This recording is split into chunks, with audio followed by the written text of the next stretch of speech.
Hi friends, మనం ఇవాళ fried rice అయితే చేసుకున్నామండి. దానికి రైస్ కొంచెం ఆరబెట్టుకోవాలి. తర్వాత మనకి ఎగ్ ఫ్రైడ్ రైస్ ఎగ్స్ తీసుకున్నాము.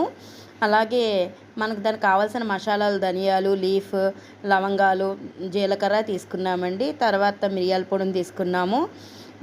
మనం తర్వాత అన్నంలో కొంచెం చిటికెడు పసుపు వేసుకున్నాము.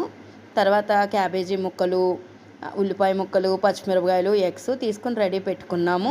అవన్నీ కలిపి మనం మసాలాలు కూడా రెడీ చేసి పెట్టుకున్నాము. దాంట్లో మనకి రుచికి సరిపడేంత ఉప్పు వేసుకున్నామండి. ఉప్పు కూడా వేసుకున్నామండి. మనం గ్రైండర్కి ఫస్ట్ ధనియాల పొడి ఆడుకోవాలండి. తర్వాత ధనియాల పొడి కూడా ఆడుకుని పక్కన పెట్టుకున్నామండి. మనం ఎగ్ ఫ్రైడ్ రైస్లో ధనియాలు వేసుకుంటే కొంచెం స్పైసీగా బాగుంటుంది. తర్వాత మసాలా సరుకులు కూడా మన ఎగ్ ఫ్రైడ్ రైస్లో వేసుకోవడానికి దాన్ని కూడా గ్రైండ్ చేసుకున్నాము. దాన్ని కూడా పౌడర్ చేసుకున్నాము. మనం ఇవన్నీ తయారు చేయడానికి ఫ్రీడమ్ ఆయిల్ అయితే యూస్ చేసామండి. ఫ్రీడమ్ ఆయిల్ మనం చాలా హెల్త్కి మంచిది. ఇప్పుడు మనం చేసే విధానం, ఫస్ట్ దాండి పెట్టుకున్నాము. మసాలా ఐటమ్స్ కూడా రెడీ పెట్టుకున్నాము.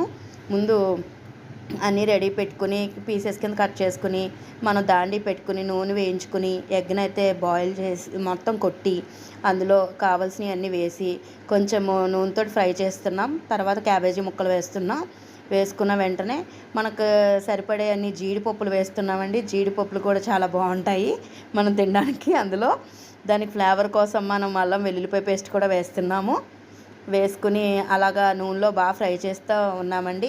మనం క్యాబేజీ ముక్కలు వేసుకుని ఫ్రై చేసుకుంటున్నాము. దాంట్లో మనం సోయా సాస్ ఫ్లేవర్ చాలా బాగుంటుంది. సోయా సాస్ వేసుకుంటున్నాం.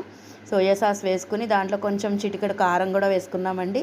కారం వేసుకుని, పసుపు వేసుకుని, ఉప్పు వేసుకుని మనం ఫ్రై చేస్తున్నాం. తర్వాత మనం ఆరబెట్టుకున్న రైస్ అయితే అందులో వేసి కొంచెం ఇవన్నీ స్పైసీగా బాగా రోస్ట్ చేసుకుంటున్నాం. ఫైనల్గా మన ఎగ్ ఫ్రైడ్ రైస్ అనేది రెడీ అయిపోయిందండి. మనం సర్వ్ చేసుకోవడానికి రెడీ అయిపోదాం.